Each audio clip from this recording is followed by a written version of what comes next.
What's up mga parikoy? Good morning mga parikoy. Welcome to my YouTube channel, Boy Luga Vlog. So kumusta kayo mga parikoy? So mga parikoy, so nandito na tayo ngayon mga parikoy sa paninibago nating video mga parikoy. So ito mga parikoy, kung napansin niyo sa likod mga parikoy, gumawa kami ng extension garage dito sa bahay na pinsang ko. So papakita ko na sa inyo mga parikoy kung paano kami gumawa. Sama ko yung tito ko, yan, ito yun.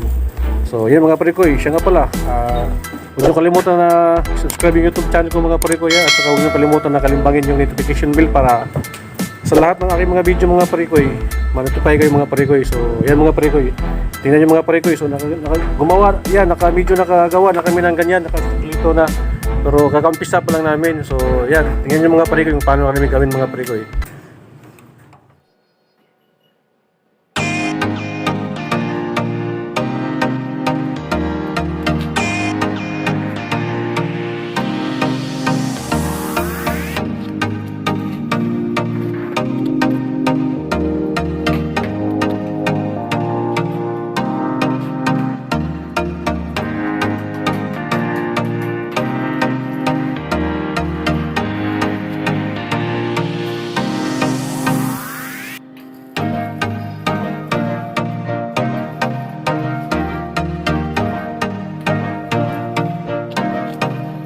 Kung napapansin yung gamit namin mga parikoy, yan, mga siparlis, yan, mga bakal, extension to dito sa garage extension to. So ito, yan, i-building na lang dito ko yung na yan, yung parang lalagyan mamaya ng siparlins kung sa taas, lagyan namin ng yero. So yan, yung gamit namin mga parikoy, yan, medyo puwento lang yung ginagamit na sukat ng siparlins. Yung mga bakal na yan.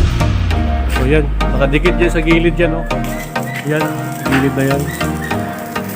Yan, punta doon. So yan.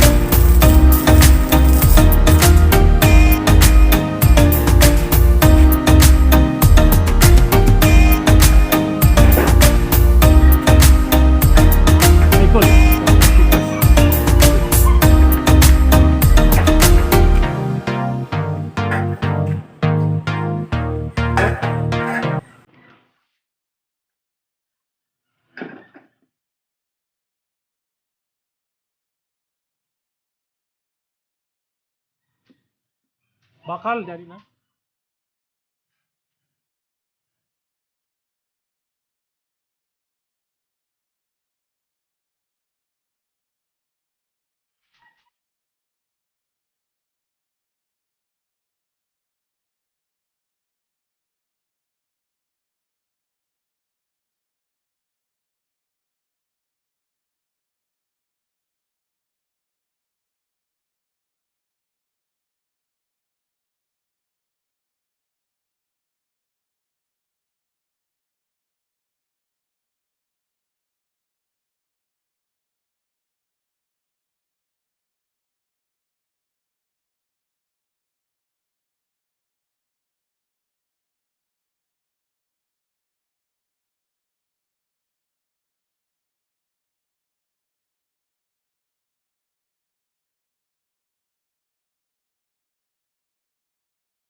Good morning, so ito na mga parikoy, tapos na yung tinatrabaho namin. Pasensya na mga parikoy kung hindi ko na-videoan yung nagtrabaho kami dahil siyempre nagtrabaho kami. So ito na pala, tapos na yung extension. So, ganito pala maglagay ng extension ng parking lot dito. Yan, tapos na mga parikoy. So ganoon lang mga parikoy. Hindi ko na masyado na-videohan dahil tawag nito, busy kami dahil mainit. So yan, tapos na yung trabaho namin. So yan, tapos na rin. Yan, halos tapos na. 90% na tapos na mga parikoy. So yan, tapos na. So kita-kita na tayo mga parikoy sa sunod ng mga video. Boy Luga out, bye bye.